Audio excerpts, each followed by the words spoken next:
My adopted brother doesn't feel like he belongs in the family. After confronting my parents, I learned about how cruelly they treated him. My parents have 5 kids. 27F, 26M, then me, my twin, and our adopted brother are all 23. And we are 23F me, then 2 23Ms. John was adopted when his biological parents, who were close friends with our parents, unalive when he was a few months old. So this has been a slowly building thing for years now. But it really got everyone's attention over the past 5 years. I remember growing up with John normally, as any siblings would, and all of our other siblings say the same. We played, we fought, we made up, and we broke our parents' SHT. The past 5 years have been somewhat strange. At first, we thought it was just John being John. But now that I've spoken with him, we've discovered it was more than we thought. First off, John left the day he turned 18, which was a surprise because he had good grades, and everyone assumed he'd go to college like the rest of us. He graduated 1 semester early and left the house on his 18th birthday, which was a shock to everyone. He earned money doing chore work for our dad and uncles, bought his own car, and apparently saved enough to get an apartment.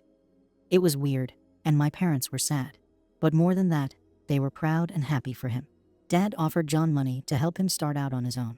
But John refused and said he'd be fine. My parents were insanely proud of John. They're not typically the brag on my kid kind of people, but they were telling everyone how independent, responsible, mature, and fearless John was. Now it's important to note that our siblings were always fairly close. I cried the first night John was gone and wanted my dad to figure out a way to make him come back, because I was scared he would unalive or something. So when the communication suddenly was almost nothing, it was weird, and we missed him.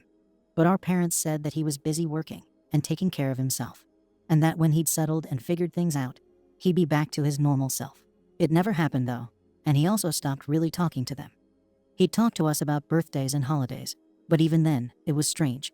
He always tries to meet up with siblings for dinner or drinks on birthdays, always visits our parents very quickly on their birthdays and Mother's or Father's Day, and on Thanksgiving and Christmas, he is in and out.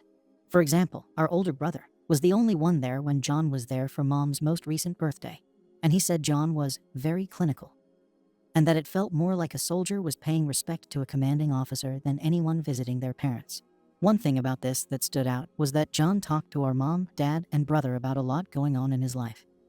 Apparently, he's got a girlfriend, just got a dog, and has a great new job in construction. No one knew any of this, and Dad cracked a joke about how they were terrible parents because how could they not know anything about what was going on in one of their kids' lives? After John left, our mom looked sad, and when our older brother asked her what was wrong, she said that it felt like John didn't want to be around her, and that she missed him before she refused to say anything more about it. So our older brother started a group chat with everyone. But John asked if any of us had noticed anything wrong with him. We'd all talked about how distant he'd been over the years, but I never liked this talk. At the end of it, we all arranged to meet up with John and try to talk to him to make sure everything was okay. It took some effort to get him to open up, but he finally did, and what he said has really rocked our family. He said, "I'm not their real son." We all immediately tried to reassure him that Mom and Dad love him, and we do too. But he had all these stories about how Mom and Dad treated him differently. There were lots of examples. Things like an older brother would hug or kiss Mom on the cheek, but she'd push John off if he tried the same. Dad would happily talk sports with anyone, but would be short with John. Our grandparents were never excited to see him, and aunts and uncles were not interested in him, his hobbies, or what was going on at school. One incident where Dad asked each boy to go on a hunting trip and never asked John until they were leaving. And when he did finally ask, you could tell Dad was annoyed, and my brothers did confirm this one because they thought it was weird how Dad acted too. When John said he was fine with not going, they said Dad looked happy about it. John would ask for help with schoolwork. Mom or Dad would say they were tired or tell him to ask teachers, but they'd stay up with the rest of us. You get the idea. There was a lot of stuff, and enough of us witnessed it that we don't think he was misremembering things or making them up. John wasn't bitter or angry about this. He said that he understood that they wouldn't be able to love him the same way they loved us, and that it would be inhuman of me to ask that of them. Which broke my heart. He said he refused the money from Dad because he would have felt badly about him using it on him instead of his real children. He said he will always love them, respect them, and be grateful for their sacrifices for raising him, but that it was too painful to be around them for too long because he knew they couldn't be what he wanted and that he couldn't be what they wanted. Our oldest sister was impassioned by this and told my parents about it. It was a SHT show. Mom is crying, and Dad is punching a wall. They're both ashamed and hurt and insist that they love him just as much as they do the rest of us. Now that John knows what our parents know, he's upset and apprehensive about coming around, which is understandable. We love our brother, and our parents love him too, and we all miss him. How do we fix this? Editing this to add that I just learned from her that apparently Mom had a talk with John and asked him if he had any improper feelings about us, which holy SHT, if nothing else, made him feel like an outsider that did. TLDR. Our adopted brother doesn't feel as though he was loved by our family. How can we make amends? Update. The first people I wanted to really talk to were my parents. I didn't share everything John shared with us in the thread I made, but there were so many things they'd done that were just downright cruel. This conversation was fairly quiet and extremely emotional. I only write adopted brother here because I want to communicate with the people reading, but in my heart, he's just my brother. So when I detailed the things John remembered, I began to cry, and it hurt even more because I almost wanted my parents to deny them. I wanted them to be sure they'd never do anything so mean, and that maybe John was remembering things wrong. They never denied anything though. When specific instances arose, you could see them turn their heads or eyes away in shame. They'd get up and pace, then put their heads down. Never a denial. When I asked them, most times they'd say they didn't realize they were doing something, or that they were too careless. They kept saying that there was no excuse for it. I asked my father specifically about the fishing trip. He didn't invite John on. He said that sometime he'd ask the other boys, but it just never crossed his mind to go out of his way and ask John. I asked them both why they didn't help him with homework, or make sure their 18-year-old departure had a solid plan and would be safe. I never got a response on that. I asked my mom about why she pushed John off when he tried to be affectionate towards her, and her response is the one that really leaves me at a loss. She was very honest and said that in her mind she couldn't ignore the fact that he was a sexually mature male who was not biologically related. She said it felt no different having my other brothers hug and kiss her as babies as it would today, but that around the time John went through puberty, she couldn't see him as one of her babies anymore. She said her instinct then became to protect her daughters, just in case. She said it was hard, and she wasn't happy about it, but she'd rather have protected us and gone too far to John's detriment than been too lax to our detriment. She said that when John left, she felt relieved. After talking with them, I spoke with my older sister, who was still very angry. Same with our other siblings. We all, the siblings, love him and want him back in our lives like before. We don't want to lose him. I reached out to John, and it was a bittersweet conversation to have. We were both happy to be talking to each other. We still have our inside jokes and things like that, and we can hang out like nothing ever happened. But when we spoke about reestablishing our old relationship, he said it would be difficult. He said he would love to be my brother, but that he feels gross around us girls because of Mom, and that he feels less than around our brothers. He said that loneliness stinks, but that it's better than feeling like people would rather not have you around. He said he felt like a family friend that everyone liked, but who stuck around too long. We both ended up crying. It was very ugly. We at least decided that we'd try as siblings. Second story. My mill won't climb down my arse after knowing that I'm pregnant and my due date is near. It's driving me crazy. My mill was supposed to be staying with us for a few days while attending a family member's funeral. But this morning, she told my husband out of the blue that she was staying longer now. There was no reason. She was just staying longer. She's been driving me pretty insane.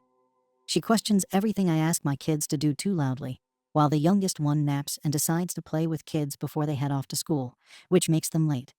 I could go on, but it's too much of a list.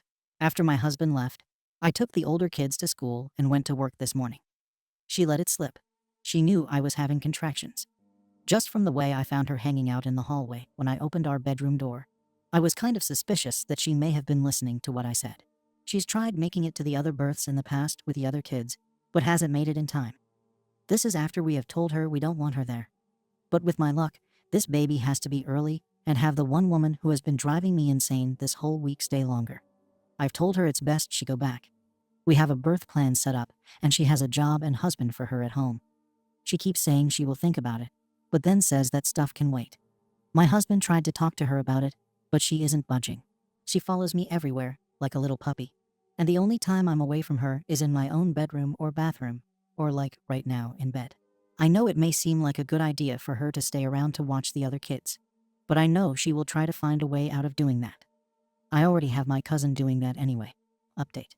This morning, I talked to my husband about it, and told him he needed to get his mom out because she was making things extremely difficult by allowing her to walk all over us in our own home. He agreed, and after our kids were at school and the youngest was at my cousin's house, my husband went and told his mom she needed to leave. Her stay had ended, and she needed to return home. At first, she said no numerous times before it turned into an argument, and my husband called his dad to somehow get down here to pick her up. She had driven here, so my husband asked Phil to find a way to come get her, and her car to save her the excuse to come back and get it. Mill screamed that she was going for a walk, because clearly we needed to calm down. And while she was gone, I told my husband we should pack up her stuff, so he did. He left her stuff outside by her car and locked the door. When she got back, she tried to get back in, and when she realized what was going on, she called Phil. Whatever he said to her made her get in the car and go home, so finally she is gone. My husband and I have both agreed that a few FaceTime calls here and there for her to see the baby will be fine. But she probably won't meet the baby face to face until Thanksgiving. Now, if you'll all excuse me, I'm going to enjoy my evening without her constantly behind me. Second update. She was texting me for a week after that about when she could see the baby that I gave birth to 48 hours after she left. But the way she had reacted when we calmly asked her the first time was what made us tell her that she could wait a bit before seeing the baby. She waited until Sunday of this week to start asking again. We've already told her now. She keeps forgetting that we have just been through a hurricane. We have my cousin's kids staying at our house since we just had another baby, our newborn. Plus, we would want her to quarantine for 2 weeks since she works around people who are sick. We told her if she wasn't here to help out, she wasn't staying, and to find a hotel. She went quiet after that. Last night, Phil called to say he had gotten into an argument with Mill because he found out she was planning to surprise us and show up at our house for a mini holiday. Mill's sister called Phil to tell him Mill's plan. Mill seems adamant that no one can change her mind, and she's right. But the more she acts like this, the more she is really starting to annoy me at this point, because she doesn't seem to care about anyone else's feelings. Last update. I feel like at this point my Mill is trying to fight me on everything. Every couple of weeks, it's something new with her. After my last post, Mill was told by Phil that if she showed up to our house, he would be changing the locks on their house. So she changed her mind and called to tell us she wasn't coming. She asked if we would come to their house for Halloween though. We had to tell her no. When she asked why, we told her it was because of the distance to their house and the fact that it was going to be a school night. A couple years ago, we spent Halloween at their house because it was on a Saturday, and ever since then, she's been trying to recreate that night again. We told her she might be lucky if we stayed at their house again for Halloween. She then started talking about plans for Halloween, like we didn't just say no, so we hung up on her. She texted me with ideas for activities the kids could do, and was sending me costumes for the baby. My husband told her to stop, because we had already told her no. Phil also found out what she was doing and told her to stop. We had already said no, and she needs to respect that. I haven't heard from her since, but according to Phil, she is still making plans and said she was making them for the rest of the family, not just us, so she can have fun with us. We already have plans for Thanksgiving and Christmas with my family, since it is their year. But I'm also hosting Christmas, so it will be fun sarcastic to see how she'll try to control it all.